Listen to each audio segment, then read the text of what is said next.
Good morning. Good morning, everyone. Welcome to the PAC chat. I am Katie Rivera, board secretary and your host for this morning as we enter our PAC chat live. I'm joined this morning with Melanie Dragone, one of our board of directors at NJPHIPAC. Here on the PAC chat, we use this platform to introduce to you, our community, prominent and key players in New Jersey politics, as well as individuals and advocates whom are influential in affecting changes related to health freedom here in New Jersey. Today, we have Legislative District 13's Assembly candidates who will be joining us very shortly. For your information, Legislative District 13 covers Monmouth County. If this is your first time tuning in with NJPHIPAC, welcome. And if you are returning, welcome back. I will be bringing the candidates on in just a moment, but first I want to highlight 2 points before we start the interview. The first is who we are at NJPHIPAC, and the second is what is an NJPHIPAC endorsement? So beginning with number 1, who are we at NJPHIPAC? NJPHIPAC is a grassroots, nonpartisan, nonprofit political action committee. We are the first political action committee of its kind here in New Jersey. We were set up through the New Jersey Election Commission with the specific role to elevate the campaigns of candidates that align with our mission. NJPHIPAC's mission is to protect and strengthen the constitutionally guaranteed and fundamental rights of all New Jersey residents to make medical decisions for themselves and their families without coercion or undue constraint. In short, we are here to preserve parental rights and health freedoms for every New Jerseyan across the state. Political action committees are an extension of the democratic process and can work greatly in our favor. When issues and current events around parental rights and the use of medical devices such as masks in school and the coercion around vaccines are becoming a reoccurring discussion at the dinner table, there is an incredible value in having a PAC to help represent and affect these issues in Trenton politics. The PAC gives our community a seat at the table, the political table, and allows for us as a community to pool our resources and strategically influence key areas of New Jersey politics using the only 2 currencies that matter in politics, dollars and votes. Becoming a part of and supporting NJPHIPAC with your donations is how we collectively get stronger and build success with our issues. So that's point number 1. The second point I want to cover is, what is the endorsement process for NJPHIPAC? What does that mean? NJPHIPAC has developed a set of standards to measure whether a political candidate is eligible to receive an endorsement. This includes, but is not limited to, completion of NJPHIPAC's survey, their voting records, and their positions on matters that affect our mission and that of their opponents. When NJPHIPAC endorses a candidate, that endorsement is done with integrity and measurement without bias. Our goal is to provide transparency around the candidates who meet this criteria and to be a resource to New Jersey voters in the 2021 election year and beyond. Our efforts provide inputs around where your votes and support are warranted. When you see the NJPHIPAC Gold Seal endorsement, you can rest assured that this is the best candidate for our collective mission. Our previous and future endorsements can be found on our website at www.njphipac, that's PHIPAC.org/endorsements. All right, so now let's bring on the LD 13 candidates and get started.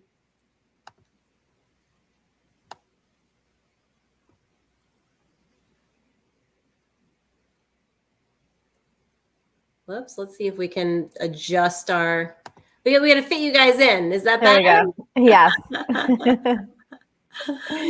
That's so cool. We made it horizontal. Welcome. Good morning. Thank you. Good Great morning. to be here. We're so happy to have you. I am going to hand it off to Melanie, who's going to introduce you and follow through with our beginning questions. Thanks, Katie. So good morning, everyone. My name is Melanie Dragon, and I am thrilled to announce NJPHIPAC's endorsement of incumbent Assemblyman Gerry Scharfenberger and his running mate Assembly candidate Vicki Flynn for District 13. Welcome. Thank you for joining us today on the PAC chat. We are so excited to introduce you both to our community. Gerry and Vicki are both running in Legislative District 13, which covers Monmouth County, and those towns are Aberdeen, Atlantic Highlands, Fairhaven, Hazlitt, Highlands, Holmdel, Keensburg, Keyport, Little Silver, Marlborough, Middletown, Monmouth Beach, Oceanport, Rumson, Seabright, and Union Beach. So if you live in any of those towns or know someone, be sure to share this video with them. So now let's get started on some warm-up questions. I will ask you both to answer the same questions. So we'll start with you, Assemblyman. Can you tell us a little bit about yourself and what your profession is outside of politics? Sure. Well, interestingly enough, I'm an archaeologist by profession. I had a very long, productive career as an archaeologist, mainly working for engineering firms. That's how archaeologists make a living here. And I still teach archaeology at Monmouth University, where I've been for almost 25 years now. So that's my real gig. And prior, outside of that, I was a 6-term mayor of Middletown, and I served 1 term as a Monmouth County freeholder before joining the Assembly. So that's sort of my background in a nutshell. Great, thank you. So Vicki, can you tell us a little bit about yourself and your profession outside of politics? For sure. So I've been a practicing attorney for over 20 years. I'm a proud graduate of Seton Hall Law School. From there, I worked in private practice for a stint, and then I had an opportunity to clerk for the Supreme Court. So I did that for a few months. And then I headed off into private practice, and that's where I've been throughout my career. I do appellate work. A lot of appellate work is one of my passions, and also civil litigation that has complex issues. I also represent towns or people who have dealings with towns, so I have a strong public, municipal, state, county background as a lawyer. I've been on the Holmdel Board of Education for the last 6 years. I'm finishing up my term. I've been board president for 4. One of the reasons I'm running is because I think education is going to be on the forefront of a lot of the issues. They already are on the state level, but even more. So I'm excited to take what I've learned as a local board member to the legislature to give them some perspective as how the difficulty of the issues that we're dealing with, especially when even before the pandemic, they put upon us unfunded mandates. It's not fun as a board member to try to manage a budget, all of that issues from your public and try to address the educational needs of your students. But we've done a good job in Holmdel, and I'd like to take what I've learned in Holmdel to Trenton. Great. It's so wonderful to hear that you're both veteran representatives, and you have been representing your areas on the local level for some time. And, that's something that we're trying to encourage our peers to take part in, because as you have probably encountered, you can make a difference on your local level and then see that there may be issues that you could be addressing on a higher level and then seek those positions. So thank you both for your service thus far. And we hope that you get into those seats so you can continue to represent us. Thank you. Yep. So tell me, Assemblyman Scharfenberger, what do you want the citizens of your district to know about the way that you will represent your district? Well, it's interesting, and you alluded to it in your last statement, how, serving at the local level and coming up through the ranks is really valuable, because a lot of times you'll get to see firsthand the problematic legislation, statutes, and regulations that are in place that are really, inhibiting to good government. And at the local level, that's where everything happens. I mean, that's where people's property taxes are divested and everything. So we really have to, it's good to have that training to come where we are now. This is my first term, so I have a little bit of a taste on what it's like to serve in the legislature. And everybody says to me, "Gee, do you miss being mayor? Do you miss being freeholder?" And certainly, I love those positions, and it was, incredibly rewarding. But in the legislature, you really have a chance to affect policy, and we see policy clear as day, more than ever now, how it affects people's lives. And you know where I'm going with this. Certainly, the medical freedom movement, election integrity, the perennial problem of property taxes, all of these things are trickle down from legislative initiatives or legislation that's in place. Certainly ideology, and ideology is a big deal. How many times have you heard, "I'm going to vote for the best person"?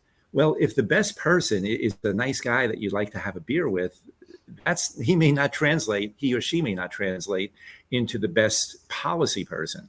So, when you vote for people, I hope people would get behind my ideology and my belief in good policy that protects freedoms, that operates government at the lowest cost to the taxpayers, and all of those things. So I bring a mindset in addition to a work ethic into public office here. Great, thank you. And Vicki, what is your vision for your district that you want constituents to know? It's, of course, similar to Gerry, it's all about good government. And at the local level, you're able to, pick these people who lead your town through some difficult times. I'm sure Gerry's lived through difficult times in his capacity as mayor. He, many different issues and emergencies come up, and it comes down to the person at the local level to really deal with it on behalf of their constituents. Similarly, as a Board of Ed member, of course, we've had to go through some very difficult situations. We continue to do so, but you have to do it. Sadly, I think you have to have this mindset of public service, number one, integrity, number two, and also share, similar with Gerry, a political philosophy. And we're both Republicans. We're strong Republicans. We're conservative, common sense Republicans. And if you elect those type of people at the local level, you'll see results. Here in Homedale, despite the pandemic, despite extensive investments we made to mitigate the spread of the pandemic in our schools, we cut our budget. We cut taxes for our residents. And that's after, of course, the state cut our state aid as well, but we still managed to make it work, right? So that's the type of thinking that you would elect for Gerry and me. And I think everyone here in our county, they know that about Gerry and me, that we're going to go down to Trenton and take those philosophies there, and especially on the issues that you're all talking about, which intersect with everything that I'm dealing with at the local level and the policies that need to be changed. You need people like Gerry, like me, who have this affiliation for policy to be there to help effectuate change. Great, thank you so much. So now we're going to transition to our deep dive questions that we like to call them. So Assemblyman Scharfenberger, recently we saw that Governor Murphy placed yet another executive order to bring new contracted workers in line with the vaccine and testing requirements surrounding the vaccine mandates. We also know that Governor Murphy would like to make New Jersey the California of the East Coast. Please enlighten our community from your perspective. What will 4 more years with Governor Murphy look like in regards to health freedom? You know what? It's so painful to think of the prospect of 4 more years of this, especially when you have, when the guardrails are taken away from you and you can do anything you want and ram it through. I'm very optimistic that, and I'm becoming more optimistic by the day, that we won't have to find out what 4 more years would be. But think about it, and it's perplexing too with these executive orders. There's hundreds now. I've lost count at how many there are.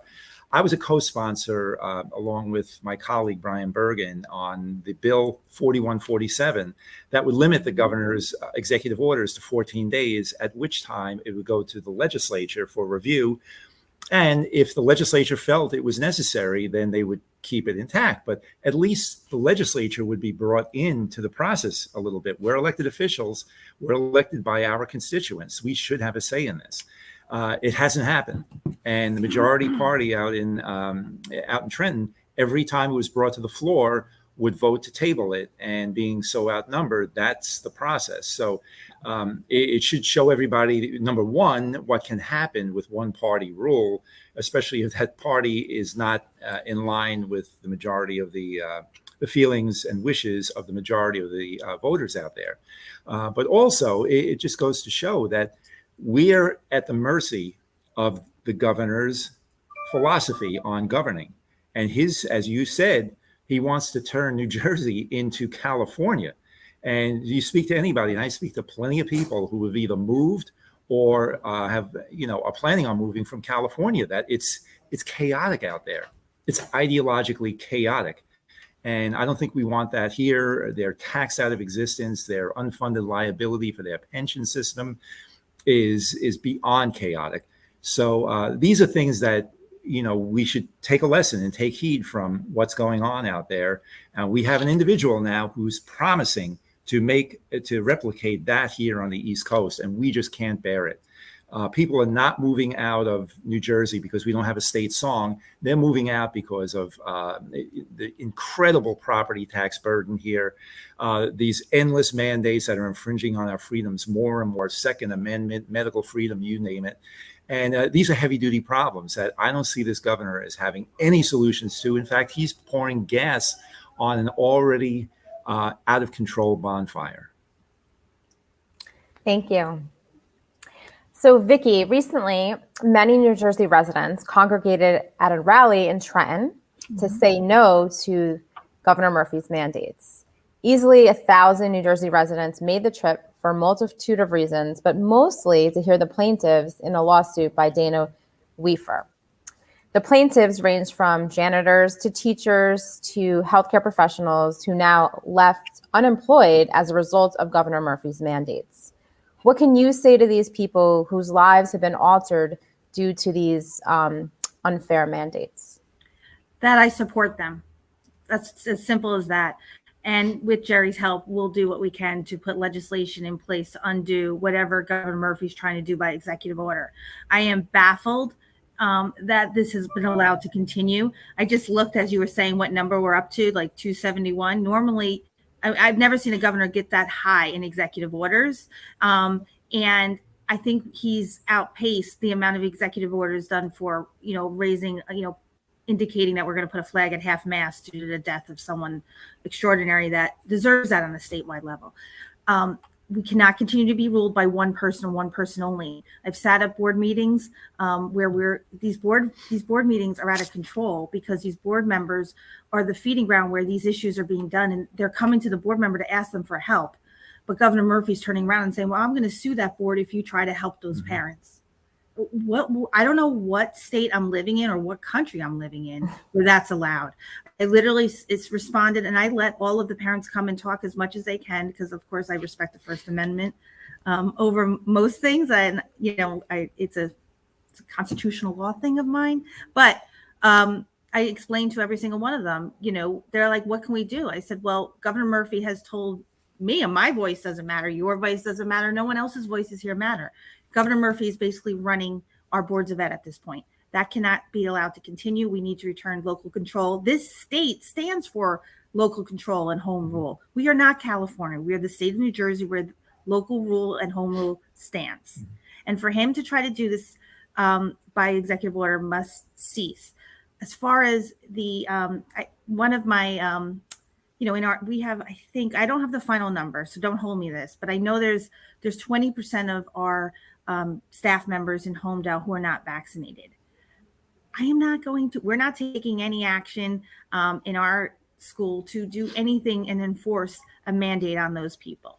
We made it, it's a choice. I respect choice overall. If they want to be vaccinated, last year we partnered to make sure with the Visiting Hospital Nurse Association to make sure that if people wanted to get vaccinations and teachers, they could. If they didn't, no harm, no foul. We're not going to require it because you know what? what was most important to me as a board member, my fellow board members too, as well, was to create a school environment in which we could mitigate the spread of the virus, to create a safe environment. And that was paramount out of all the things. And I've said many times, the masks, the vaccinations, that wasn't the issue. It was creating a safe environment. And we did that before there was vaccinations, right? I didn't know there was going to be a vaccination. I'm just some board member in Homedale. But what I did know is I had to get schools open for kids. And how can we do that? And I think we have a formula that should be implemented throughout the state. Governor Murphy has been invited multiple times to my school district. His Department of Education, his commissioners have been invited multiple times to my school district to see what's going on, and they've never accepted that invite. I leave that to you. What will 4 more years of that do for us? Not much. Right. Interesting that they were given an invitation but declined so many times. Okay, so to you both, I know you have at least one grandchild, Assemblyman, and Vicki, I believe you have 2 school-age children. 3. And 3. Okay. Yeah, 2 teenagers. I guess you've heard of them. Yes, I have 3 as well and 2 teenagers. So we definitely need to chat for sure. I'm with you. So do you see the hypocrisy in all of this? Children are masked for 30 hours plus a week in school. They aren't able to socialize with friends at school because they're confined to specific seating. You know, my daughter is like barcode scanning where she's sitting for lunch. Yet at 3:00, sporting events where we're playing teams from other towns, no one's masked. Amongst our peers, we're hearing stories of children, young children, you know, asking, when is this germ going to be gone? You know, it's taking so much time, mommy. We're going on 2 years now. And this has become a way of life for so many children who are so easily influenced by the world around them. One that parents are not seeing any foreseeable roadmap to use to really navigate all of this. And we're concerned about our children's well-being. So where do you think this ends? And where do you think New Jersey parents can activate to help to end this? You can, whoever wants to go first. Okay, go. Oh yeah, I'm asked this question a lot. Where it ends, I think it ends November 3rd if we wake up that morning with a new governor and a governor-elect. It still might take a few more weeks to get there, but that's where it ends. Mask option, the hypocrisy. So I forget, I'll use August 8th as the date that all of a sudden we heard that this announcement was going to come out, that the governor was going to announce mask. After saying mask optional was okay at the end of June, all of a sudden in August, it was now everyone had to wear masks. And again, that's again when I wrote to him and I said, please come to Homedale and see what we're doing, because that might be able, like there could be schools where mask is the only thing that's the protection to mitigate the spread in that school because they haven't done what we've done in Homedale. But come here, see what we're doing to try to adjust your thinking on this. So I just really think it's an election issue. The hypocrisy, yes, I saw it because we ended our school year in Homedale mask optional. We track not vaccinations. We track quarantining and positive by each school, by like custodians, administrator, the staff members, and students. And so we track it and present it to the community every Wednesday. So you as a parent can make a choice. Like if we had some outbreak and we're still open and you don't want to come to school, we get it. But what that information showed us in the last 9 weeks of school in Homedale, most of that time when we were mask optional, we had 0 cases of COVID. So wow. I don't know. And then we continued with that at the beginning of our school year, reporting the information. We had like a smattering of COVID cases coming into the school year. Last week, I think we had 2 in the entire school district. We have 3,000 students, over 500 staff members. And the good news is we had a very low quarantine, meaning that people weren't in contact with someone. And we also did not have any in-school spread. So people might believe that's the masks. And I want to respect people's right who feel very strongly and very passionately that their kid is going to be safer in school with a mask. And I want to respect that. But there's also passion on the other side. And for me, I feel like everything that we did has contributed the infrastructure improvements and whatnot contributed to that low number. And we continue to see low numbers. I mean, our big outbreak happened back in, and it was back in last Halloween. Maybe we'll have our next one when everyone went to the parties after Halloween or on Halloween. That was a rough little bit of an outbreak of quarantining and positives. After that, like after those 2 weeks it faded away. And we opened school full time for our K through 8 school district, or K through 6. And then we opened full time, no spacing. Everyone came in, and because we got rid of that hybrid at that point. Mm-hmm. We just had to get over that first. We would have done it in early November, except that we had that Halloween party outbreak. Yeah, it's so interesting. And I'm also thinking just out loud, perhaps the consumption of overload of sugar could have contributed to that as well during the Halloween season. But it really sounds like Homedale could be a model for New Jersey. And I definitely want to chat with you about that and maybe how we can get that message out to your fellow Board of Ed members throughout the state. Yeah, and I did invite some of them in. We couldn't really get it together due to the beginning of the school year, but maybe when this election season ceases, I could start. It's an open invite. I could always make arrangements for custodians or the head of buildings and plants to come and see all the work that our people did. They did an extraordinary job, and I can't thank them enough. All of our custodians, our building grounds people, fantastic job to keep us safe. So I'll be a little bit more blunt. Sorry. No, I mean, Vicki was, right on target with everything. But, me personally, I am sick of seeing some pompous, condescending elected official lecture everybody how they must wear a mask and they must get a vaccine or else. And then 2 days later, you see them yucking it up at a restaurant or a private party or something like that without any controls. They're on top of the guests, other guests. It's ridiculous. It's enough already. And this is not to minimize this. This can be very serious, as can West Nile virus, as the flu, as a litany of other diseases or viruses that you could possibly get. That doesn't mean people should not be cautious, going about their daily routine. But the whole thing is to provide the information. I've said this from day one. I'm not anti-vaccine. I'm anti-mandatory vaccine. I'm not anti-mask. I'm anti-mandatory. This is getting ridiculous. I mean, Hong Kong flu in the 60s. We had Woodstock in the middle of a pandemic, and you didn't see the kind of overreaction now. We have plenty of information. We have plenty of venues to get the information to people. And I got up at one of the boards of education meeting in my district, and I said this to them. I said, listen, we have to make sure that if someone chooses to wear a mask or chooses to, take certain precautions, that their rights are protected, as are the rights of those who choose a different route. And this is the way this will work. We have all of this information, and, how many times, and most recently, we've seen somebody, a very high profile person who's gotten vaccinated, contracted the virus anyway. So not that this has never been about whether the virus works or not, or whether masks work or not. It's about individual choice, because it's got a 99+% survival rate. And there are possible downsides to taking a certain vaccine or a mask for some people with breathing issues. Mm-hmm. These are all things that's the reason it's got to be voluntary. You cannot force this on people when there are risks. And there, people have said to me, well, what about polio? And what about smallpox? I mean, apples, this is not even apples and oranges. This is apples and kumquats you're comparing.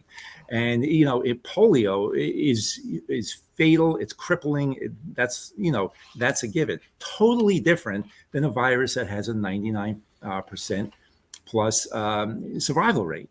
And there are therapeutics out there that work, so there are things that you can do if you get it. I know people in my classes too, students who tested positive because they were on teams or they were in a dorm or whatever. And they all said the same thing to me. I didn't even know I was sick. It was that mild. Now, some people with comorbidities and other issues, it could be. And those are the folks who have to take precautions, as they do ordinarily during flu season, during every other, outbreak. And it just seems that they've latched on to this particular one and don't want to let it go. And my fear is that the stars will align and you will get a permanent pandemic. I heard the governor say at one point, one more than 0 cases is too much. You've got to be kidding me. One more, that's what we're shooting for? No cases? It's never going to happen. So the alternative is a permanent pandemic state of emergency here. That's a very scary prospect. And people ask me all the time, and certainly Vicki's hearing it now, can't we do something about it? And I say the same thing. Yes, come out and vote. People have such power. They don't realize it all the time. And that power is embodied in their vote. If they come out November 2nd, they could stop this on a dime. They could stop all of this nonsense. And there is a difference. There is a difference between ideologies with the various candidates, the various parties. I've never seen such an ideological divide in all the years that either I've been involved or followed this as there are now. And, people have this enormous power. And I think we are awakening a sleeping giant. We see it on the campaign trail, door to door. People are engaged, people who've never followed anything. I had women come up to my office, moms from a particular municipality who said, we didn't even know who the mayor was 2 years ago. Now they know bill numbers. Now they know process. Now they know organization. So this is a healthy thing. If any good health is coming out of that, it's the public awareness that we're seeing becoming stronger and stronger. And, I have a lot of faith in folks coming out to make their voices heard and putting a stop to this at the ballot box. I'm going to jump in because I think we lost Melanie through some sort of Wi-Fi connectivity, but everything, as usual, Gerry, that you were saying resonates, of course, and Vicki as well. We have awakened a sleeping giant, and our community has seen this firsthand. We were the mothers, the fathers, the grandparents, the aunts and uncles fighting an issue that was very fringe issue prior to the pandemic. It was like a under the covers in the corner sort of issue. Nobody talked about this.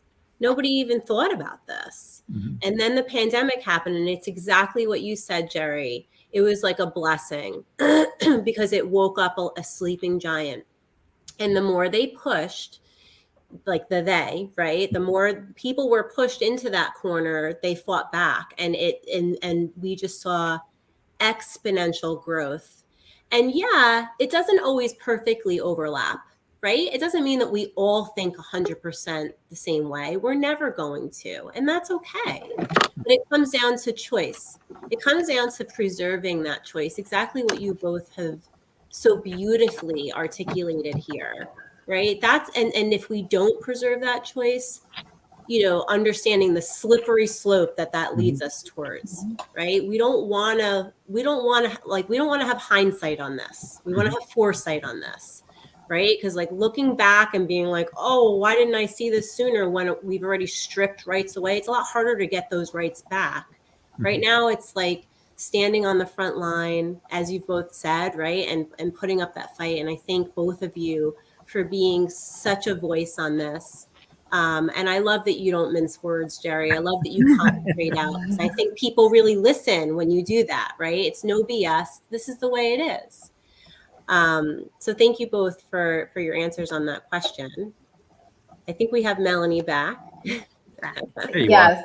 Did they kick you off? The powers that be? They didn't stop this? I'm not really sure what happened, but you're going to have to ask the next question, Katie, because I only have access to this. No problem. So just a few more questions, guys. So these are looking forward questions, kind of in tangent to what we've been talking about. So Assemblyman Scharfenberger, I'll start with you. What would you say are the issues that get you up and get you out of bed each day to conquer in your district and beyond? Mm-hmm.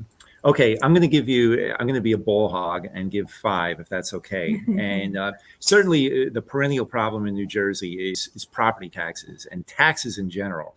And I hear it from the fellow who owns 2 pizzerias up to, mid-level and even higher corporations. where doing business in New Jersey is just disastrous. Now, if we keep losing businesses at the rate we've been losing them, we've lost some big ones over the years. We've lost Mercedes and certainly David Tepper, BlackRock, and all these high-end taxpayers have fled the state.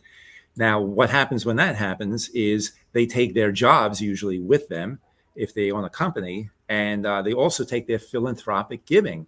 So I'm on the board of Habitat for Humanity, and we've seen our donations drop because a lot of folks who have been driven out of the state, not willingly, but driven out for financial reasons, take their giving with them to their new location. And so taxes are an important issue. It's polling high with Republicans, independents, and even Democrats for the first time, polling very high as one of the major issues in New Jersey. So certainly, and I have some really good legislation, sensible legislation that would address that.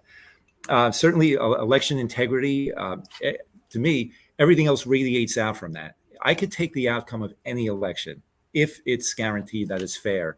And we had the indictments in Patterson. We had an indictment in Middlesex County, somebody who illegally registered here in Monmouth and voted, and numerous other cases. And there are common sense fixes. I had 4 bills that were introduced that had been frozen in committee that would go, do a great deal to take care of that and protect our elections.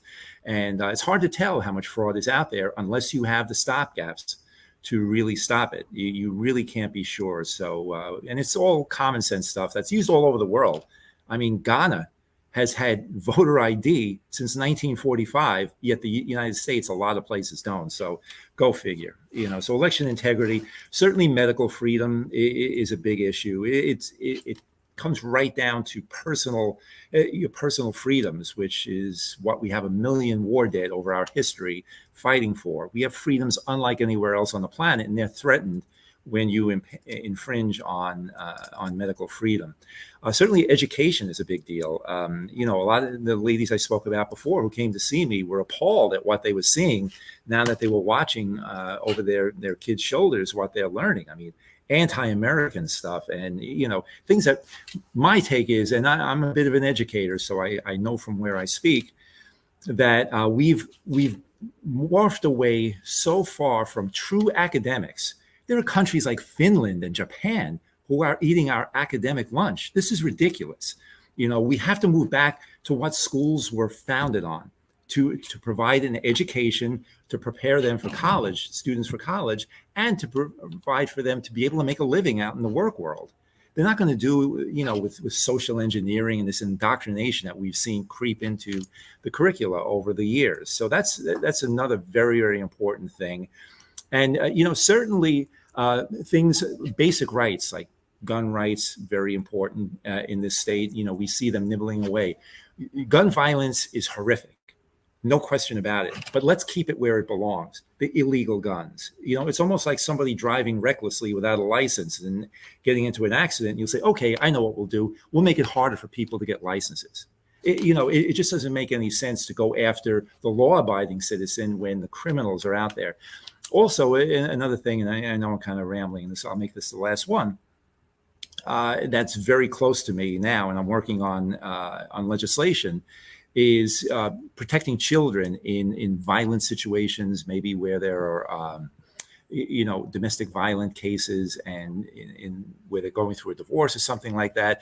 There was a horrific case of a 6-year-old who was killed by a violent parent on a visitation, on a court-mandated visitation, even knowing. So there are things like that that are outside maybe, the more well-known issues that I'm very passionate about. And, so I'm going to stop there because I can go on, and I don't want to, get into lunchtime with my vision for legislation. But all good stuff, and it's a reflection of what I've heard from constituents and things that are very close to me. And I'll just close with this. I'm not interested in naming a state song or a state microbe or any of this other nonsense. I'm really interested in tangible things that are going to impact people. And that's really what I'm focusing on. You see my social media is never me smiling from a party and waving to the camera and that nonsense. So I really want to get things done. And I think we can. This is a great state. And I think we can turn it around with enough common sense and enough guts to do it. So Thank with that, you. enough out of me. I just agree with Gerry said. Take the floor, Vicki. Let's hear it. No, I mean, it is property taxes. It's like, every day you wake up with one of those issues. I mean, in a professional capacity, I woke up this morning. One of the things I have to take a look at deals with issues I know you're all fighting for, and it has to do with, employees being kind of pushed out of their workforce because they don't want to get a vaccination.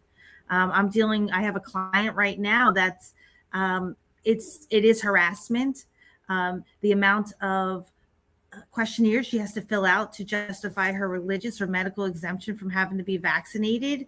By the way, she's a remote employee. So before the pandemic was remote was in vogue due to the pandemic, she was hired. She has a contract that says literally remote employee.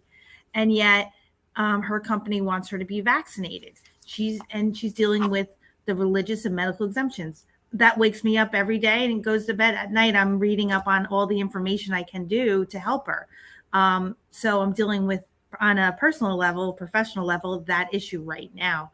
And going back to Executive Order 271, I mean, I think I called Gerry, when I saw Gerry next, I was like, what is the governor doing? He's going to say, if you have a contract with the state, you have to now alter. How much more business do you want to do here? Do you want to come here and do my work? That would actually help. If someone could come in and from the state, give me some assistance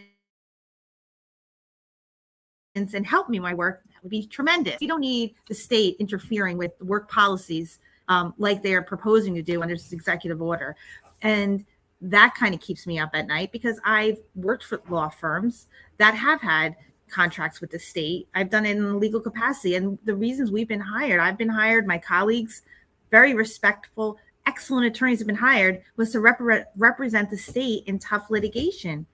So what do you want to do now? We're not going to get hired anymore because of our policies on vaccination. If we don't get a vaccination, that makes no sense. So you want to handicap the state in their litigation of some important issue because they might not have a policy on vaccination. They might not require the person who's going to go and visit and update the state attorney general or the state Department of Education, whatever state entity they're working on behalf. They don't have a vaccination. They can't come and speak with the commissioner or the attorney general and provide an update. That's ludicrous. It's out of control. So these are things that literally wake me up. They keep me up at night because it's like, where do you begin? And where you begin is being simple and electing people who have a simple message and focus on job creation, keeping taxes low, keeping our education, focus on the major issues. And the other thing that I'm passionate about that I really haven't been talking about as much because these other issues they're just such at a urgent level right now, are women issues. I am passionate about breast cancer awareness. I'm passionate about my soccer moms out there. And I know we're all having these conversations about how women are being treated by soccer teams and it kind of starts at youth sports. We're seeing at the professional level where women, I guess, to get playing time are put in these uncomfortable situations to just get playing time. That's something I'm passionate about. I've been thinking about how do I help as a legislator to kind of address those issues. And as a mom of 3 kids in sports throughout their life, you do see situations where you have to take a closer look at those situations. And I kind of think it starts in youth sports, and I want to be a positive influence on that as to how we can make it better for our girls out there so that they can become strong leaders later on, because we need them now. So those are my passion projects I'm thinking about. I love that. Everything you said resonated naturally. I also wanted to ask, I'm sorry, I keep getting up because my dog keeps barking. He wants to go in and out, We don't hear him, by the way, No. or her. If it's her, we don't hear. It's a he. He's a pain in my. He's my 3rd child. So I only birthed 2, but he's energetically my 3rd, who keeps me on my toes. I wanted to ask you both, since the topic of voter fraud was mentioned, can you give us your perspective around why it's important to vote early in this election because there's been a lot. There's a lot of hesitancy. So there's some people pushing to vote early and other people who are very skeptical of it. And I would love to hear both of your perspectives on why voting early is important. Go ahead. Okay. Yep. Well, I think it's important because we have to get the vote out. Right now, for Jack to win, which is critical to all of our successes at the legislative level, we have to get more votes than Democrats. There's more Democrats registered here in the state of New Jersey, so we have more days to effectuate change. And Gerry and I know we're out there walking, and Gerry walks more than me. He gets his 10,000 steps in easily every day, knocking doors. Yep. However, we're walking lists with Democrats and independents, and they are voting for Jack. They're voting for us because they want change.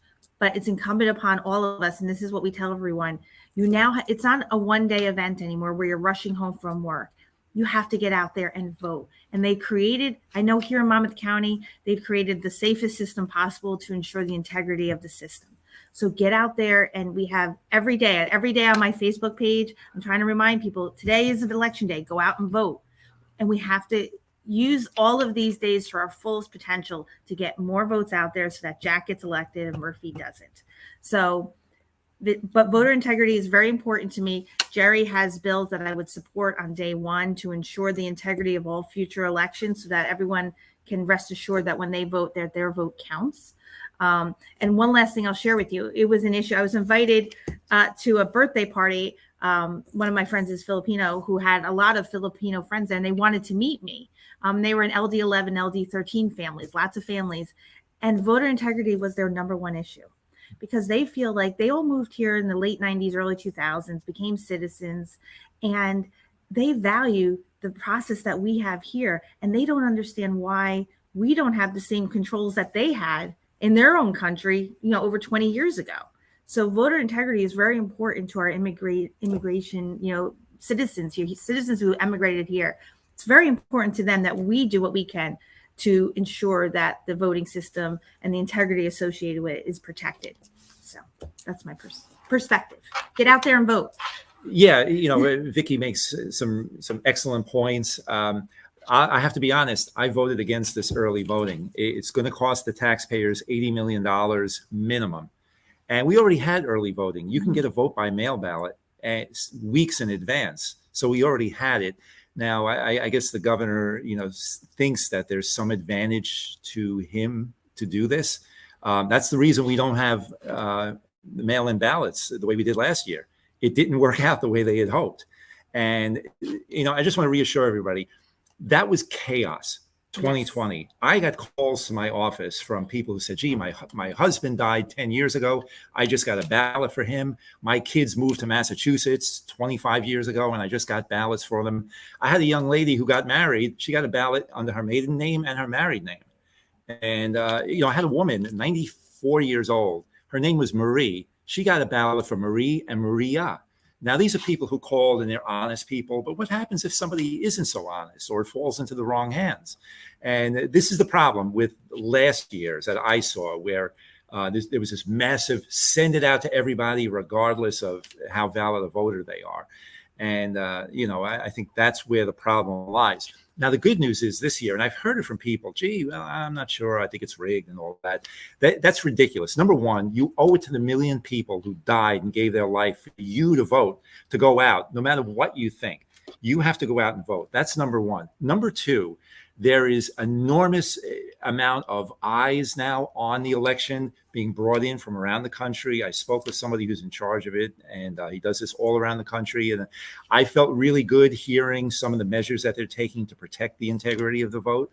And we don't have this chaotic send ballots out to everybody, no matter who it is, and not sure if they're valid or not. So between all of that, I want to reassure everybody that the election is going to be valid. I'm a diehard Republican, and I've gotten elected multiple times. So if it was as rigged as everybody thinks it was, I wouldn't be sitting here. So we have to remember that we're doing everything possible to keep this honest. I've spoken to multiple clerks. Our clerk, Christine Hanlon here in Monmouth County, is top of the food chain as far as clerks go, in my opinion. You know, I'm a little biased, admittedly, but she's walked me through some of the measures that they have, and I'm really feeling good that the vote will be as protected as possible at this stage without my legislation in place. So I think I think we're good. But as Vicki said, we encourage everybody to get out and vote now. Once your vote is cast, it's cast. You don't know what the next few weeks. Listen, you know, you don't ever want it to happen, but we could have remember we had Sandy 3 or 4 days before the election in 2012. In fact, Friday is the anniversary. So you don't want to take a chance if you can go out and get your vote in, get it locked in, and just to make sure that your voice is heard, regardless of what could be coming down the pike. So that's my little pitch, but it really is important, as I said, if for nothing else, for all of the military folks who gave their lives for your right to vote, to go out and do it as soon as possible. And, you know, I would hope for folks who are going to really make a difference in turning the state around. Thank you both for that perspective. I think it's an important perspective. And I think it's important to say, you know, we know that there's gaps, right? We know that there's going to be cheating and fraud that occurred. And Gerry, you said that, you know, that's why your bills exist, and hopefully we can put them into play. But right now we have what we have. And if early voting is occurring and the opposite side or the opponent is taking advantage of it, we would be remiss not to also take advantage of it for Jack and for all the other candidates as well. Because when you're going to cast your vote, you're casting for your legislative district candidates as well. Right. All right. So we're gonna wrap up with some fun quick fire questions. And I'll ask them to both of you. It's just six questions, and you can give as long or short of an answer. If you feel like you need to explain your answer, go right ahead. The first is, who's your favorite music artist? Gerry goes first. He has very good. Yeah, his are more interesting than mine. This is always very telling to me when people answer these questions. I love it because we get to know you on another level. Aside from the Beatles, which is they're in a class by themselves, I love Metallica. I love Judas Priest. I love Black Sabbath. I love Leonard Skinner. I'm a real. I take my car in to get my oil changed, and the guy says to me, "You listen to that? Oh my God!" You know. So, but it's fun stuff. And my wife kids me that my musical taste stopped growing at age 15. So she's probably right. I love that. I love Led Zeppelin from when I was young, and even when it comes on, I still I blast it and I make my kids listen to it. I mean, the songs are awesome. I mean, Led Zeppelin is still so classic to me. And I love Metallica. He would surprise you, but I love all forms of music. I love music. I mean, I like classical music. I'll listen to that. Like sometimes when you get in the mood, I'll listen to that. I try to listen to what's out there now. Some of it's good. My kids love what's his name? Harry Styles. So I have to hear a lot of that. And then that's why I put Led Zeppelin on. I'm like, no, this is real good music. And the Beatles, of course. I've been really listening to the Beatles a lot lately. And then first wave on Sirius XM, all those 80s music growing up, all that music I love listening to. Oh yeah, those are in my Spotify playlists. I try to influence my children too with the 80s music, and they love it. That we use music a lot in our household to change the energy, change the scene, right? If somebody's having a tantrum or there's a fight occurring between the two, just put music on, let's have a dance party, and everything dissipates. Yeah, like 15 years ago, it was Lori Berkner. She was good for that purpose. Everyone can look up. All right, so the next question is, do you have any pets? And if you do, what do you got? I don't have any pets except for the raccoons and the possum outside my door. I'm too busy, and it wouldn't be fair. And now that my kids are grown, the pets have gone. Yep. We just got a pet, which, added to my plate, of course, little Bailey. She's a little Springer Doodle. My kids have been begging and begging and begging. So now they have two teenagers that allegedly should be more responsible. And then I have my youngest, my 12-year-old Shannon. She does a lot of work with the dog. So she's very helpful. That's nice. That's nice. Okay, so what are your favorite places you visited, or a favorite place that you have visited on summer vacation with your family? Could be in New Jersey or anywhere in the world. What's one that is memorable to both of you? I think memorable for me is probably London, England.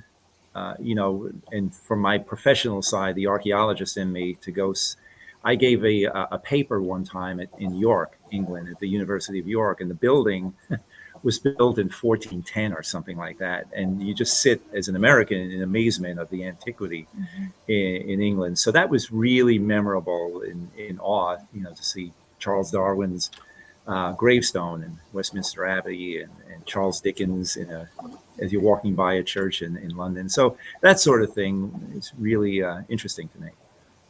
I like Cape May. I got to tell you, as a Jersey girl who always went to the shore, I hadn't been to Cape May until probably 10 years ago. And as soon as I went with our family, we were hooked. So we try to go as much as we can. We did not go this summer because we were too busy this summer. I'm hoping to try to get a quick trip down there. If not, that will be my first trip once the weather turns. Maybe I'll try to do a June long weekend or a week. My family really does relax there. And the other place I love going to is Disney. I'll just leave it at that. Very good, very good. We love Cape May too. Our family has been taking an annual trip there. I mean, when I was growing up, it was Seaside Heights, but now I've replaced that with Cape May for my family. The next question is, what historical figure do you especially admire?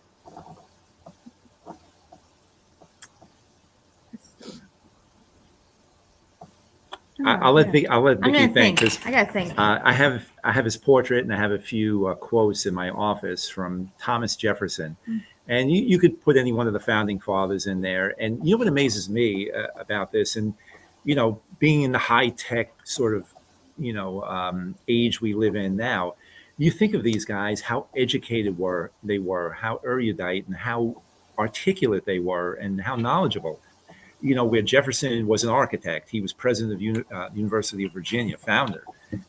He was certainly president and vice president, and just tremendous. And what they did, where they had no model to follow, they sort of put together this country, and everything from the Electoral College, the brilliance of that, to show that you just didn't want 2 or 3 population centers to be making the decision for the entire country, which was, an eighth of what it is now. So the vision that they had is just remarkable when you think about it. Without the technology we have now, without the communication ability to be able to get these ideas across, an entire country, remarkable. So you have to give them credit for the times they lived in, and the vision that they had, and their ability to create something that transcends all time periods and even all cultures too. When you see in Tiananmen Square, when they had the protests a couple of years ago, they were quoting the Declaration of Independence, our Declaration of Independence.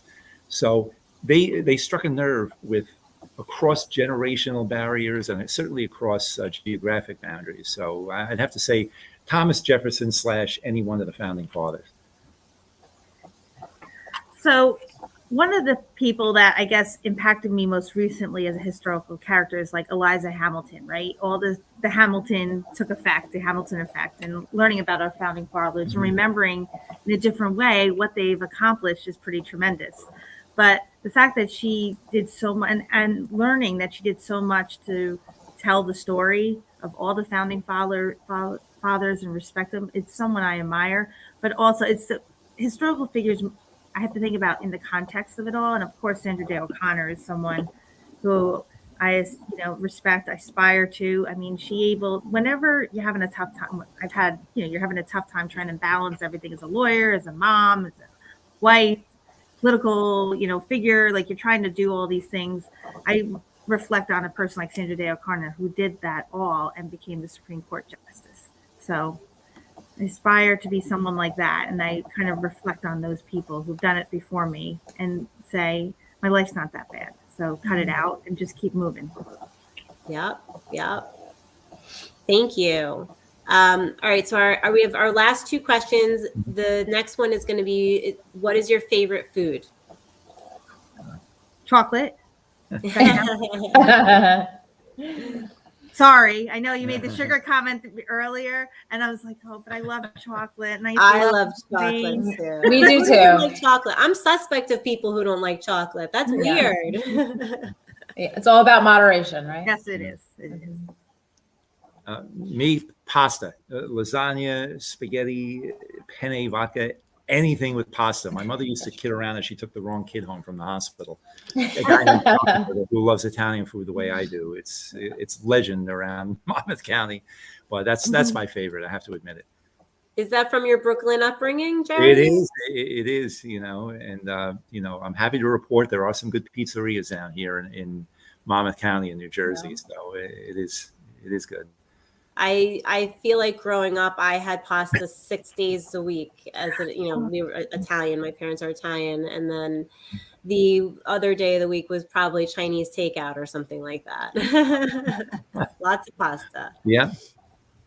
Okay. And our last question is, will you be a lifelong New Jersey resident? Yes. I anticipate yes. Yeah, absolutely yes. I love this state. I absolutely love it. Both of my kids are still here, knock wood, and my grandkids are here, and it's just a tremendous state. It's got so much going for it. When you think of it, it's got great physical beauty. It's got a great cultural history. It's got a great historical legacy. Its location is perfect between Philadelphia, something that Benjamin Franklin recognized early on, between Philadelphia and New York. Mm-hmm. We have a beautiful coastline. We have mountainous areas. We have it all right here. We have some problems. If we could fix those problems, this would be a panacea. This would be Shangri-La if we can do this for New Jersey. So to me, there's no reason to move out unless you're absolutely forced out. And there are plenty of people who have to leave kicking and screaming, but for financial reasons, and mostly financial reasons, you see that. And that's what we have the power to fix. We can't create landscape, but we can change the oppressive system that elected officials have created over the years. So absolutely, yes, I chose New Jersey here 28 years ago now, and it's where I raised my kids. And I have a love affair with the state like none other. And if you're listening, hon, besides you. Yeah. Yeah, I love New Jersey. I can't think of, I am a Jersey girl. I'm from Bergen County. I love Monmouth County. I love that this state gave me the opportunity to have a life here in Monmouth County. I went to Rutgers undergrad. No matter what, if you could get through Rutgers, you could get through anything in life. That's the bottom line. And it's a great proving ground for that. But I went to Seton Hall Law School. I never left New Jersey, and I don't see any reason to leave unless I'm visiting. I don't know where else I would actually fit in well enough. So it's a blessing to live here. I hope that I can continue to serve my wonderful state. I'm honored to be having this opportunity to do so as a member of the Assembly. So whatever I could do to make this state better for everyone else, I'm happy to do it. I love those answers. And I think I love that question. I'll never forget early on in the primaries when I was speaking to a candidate, we asked him this question, a candidate, he'll remain unnamed. And he told me that if he doesn't get in, he's out of New Jersey. And I knew from that moment that I would never get behind him because he wasn't in it for the long haul. You don't always win the first time you step up, right? It's about sticking with it and standing in the fire, living and breathing through the discomfort, which we've all been in this discomfort for the last 2 years together. And it's really uncomfortable. But we have to learn how to stand up in that discomfort every single day and figure out how to change it. No, a real person from Jersey fights. Yes. We learned from the youngest. I mean, my parents were from Hudson County. They thought me as being from Bergen County, I was a little weak in their eyes. But no matter what, a Jersey girl, a Jersey guy, we're fighters. There's nothing about you that strikes me as weak, Vicki. I'm so excited to have you on the ticket and so excited to support you. Thank you so much for answering all these questions. You guys did amazing. I'm going to wrap it up, and then I'm going to offer you both the last word with a question. Okay. Okay. see here. All right, so there you have it, folks. That's an up close and personal with Legislative District 13's Assembly candidates, Assemblyman Gerry Scharfenberger and Vicki Flynn. We hope you can see how important the success of their candidacy is for health freedom in the state of New Jersey. If you want to protect and strengthen those freedoms, you must become active. If you want change, then we must support change. There are several ways you can do that. We at NJPHIPAC need your help to secure the right candidates in these seats, candidates like Gerry and Vicki. As a grassroots PAC, we don't yet have large corporations funding our efforts, but that does not inhibit our success as long as we have the support of our community as contributors. In the eyes of the legislature, donors equals voters. No contribution is too small to help get our donor base up. Consider signing up to be a monthly contributor to NJPHIPAC for just $5 a month, and you can have your monthly contribution send a message to Trenton that this community is not backing down. The health freedom movement has grown exponentially through the pandemic. We are asking you to help us show the New Jersey State Legislature what a large voting bloc we really are. That will make it irrefutable to take our issues seriously. So please consider going to www.njphipac.org and donating today. And vote. Early voting has begun as of Saturday, October 23rd in every county. Get your votes in early this year and encourage others to do the same. The last gubernatorial election, I think, had about a 31% voter turnout. That is less than a third of the voters coming out to vote. If we want change and we want Jack to win this race, if we want to end Murphy's tyranny, we must take advantage of early voting at the poll because we know who else is Murphy. So Gerry and Vicki, thank you for joining us today on the PAC chat. We here at NJPHIPAC are so proud to endorse you in your candidacy for the general election. Good luck to you in your race, and thank you for being brave to stand up, to take a chance, and to make a difference. We appreciate you and we support you. I would like to give you both a last word and closing remarks to our audience with this final question. In your words, what does medical freedom mean to you? Okay. Vicki, I'll let you go first. Okay, sure. Medical freedom means to me that the decisions over your own being, one of the most important decisions that you can make, should remain with you and your doctor at most. And that is it. So it's something that I respect, I will honor as a member of your legislative body. So thank you so much. Yeah, I mean, medical freedom to me is just a basic right of ours, as any one of our other constitutionally guaranteed rights. And it's a scary prospect when some bureaucrat out in Trenton or DC is going to decide which medical procedures you must have, or else you will lose your livelihood or your ability to travel freely. This is really a scary prospect, and it's an unnecessary prospect, and it's in my eyes, it's completely a political one. So the beauty of this is the medical freedom ties into our freedom to vote and choose our leaders.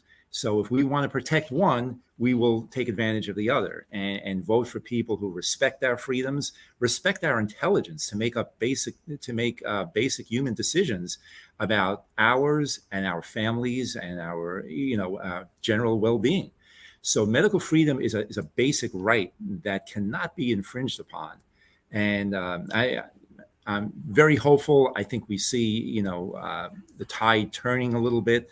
Certainly union members, we have Southwest Airlines, I'll give them a shout out too, that they said they would not enforce the mandates. And we're seeing, schools back down and allow unvaccinated students in. And this is not to mean that, to be frivolous and to not take things seriously. It just gives the individual the basic human right to be able to make up decisions on which medical procedures and which medical choose their own medical destiny.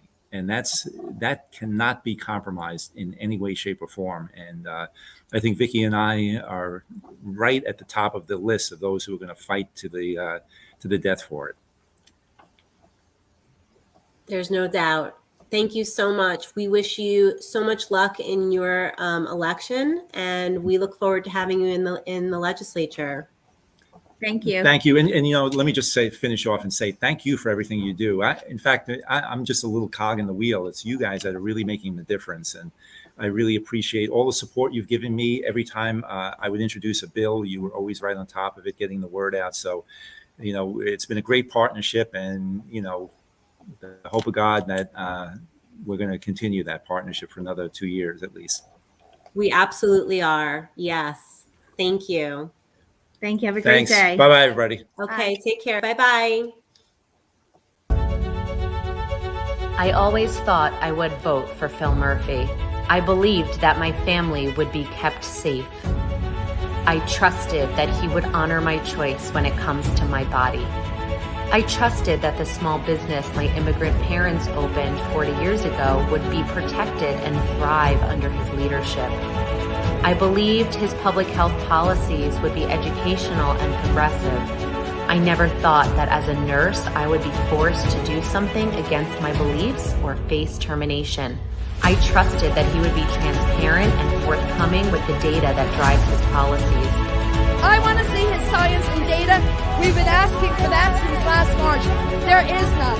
I never imagined that he would be so dismissive of my concerns and those of my neighbors. I believed he would lead this state with consideration for all people and do so with kindness and respect. These folks back there have lost their mind. You've lost your minds. When I voted for Phil Murphy 4 years ago, I had no idea that this is what I would be getting, and I refused to waste my vote on 4 more years of his failed promises.